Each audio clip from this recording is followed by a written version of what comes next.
Back in the 15th century, in a tiny village near Nuremberg, lived a family with 18 children. 18. In order merely to keep food on the table for this mob, the father and head of the household, a goldsmith by profession, worked almost 18 hours a day at his trade and any other paying chore he could find in the neighborhood. Despite their seemingly hopeless condition, two of Albrecht Dürer the elder's children had a dream. They both wanted to pursue their talent for art, but they knew full well that their father would never be financially able to send either of them to Nuremberg to study at the academy. After many long discussions at night in their crowded bed, the two boys finally worked out a pact.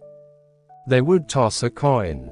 The loser would go down into the nearby mines and, with his earnings, support his brother while he attended the academy.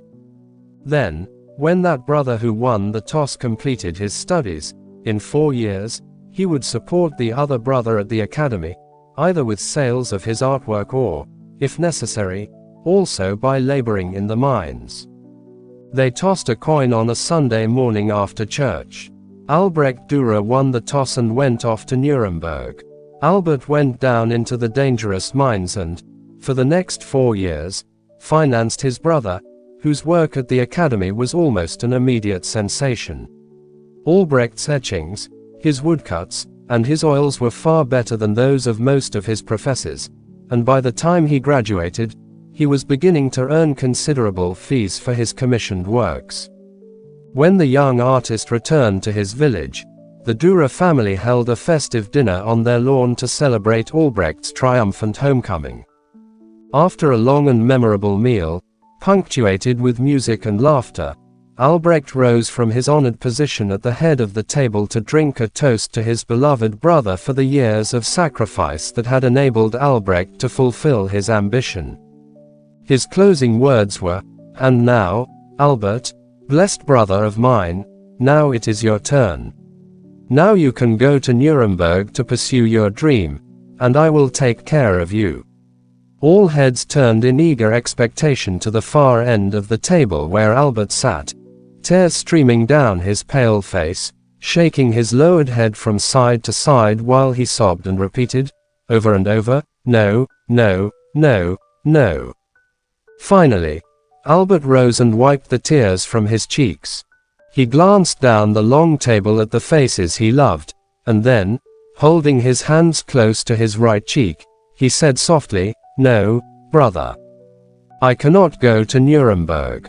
It is too late for me. Look what 4 years in the mines have done to my hands. The bones in every finger have been smashed at least once, and lately I have been suffering from arthritis so badly in my right hand that I cannot even hold a glass to return your toast, much less make delicate lines on parchment or canvas with a pen or a brush. No, brother, for me it is too late. More than 450 years have passed. By now, Albrecht Dürer's hundreds of masterful portraits, pen and silver point sketches, watercolors, charcoals, woodcuts, and copper engravings hang in every great museum in the world, but the odds are great that you, like most people, are familiar with only one of Albrecht Dürer's works. More than merely being familiar with it, you very well may have a reproduction hanging in your home or office.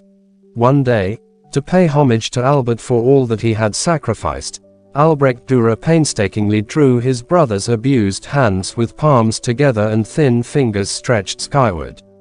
He called his powerful drawing simply, "Hands," but the entire world almost immediately opened their hearts to his great masterpiece and renamed his tribute of love, "The Praying Hands."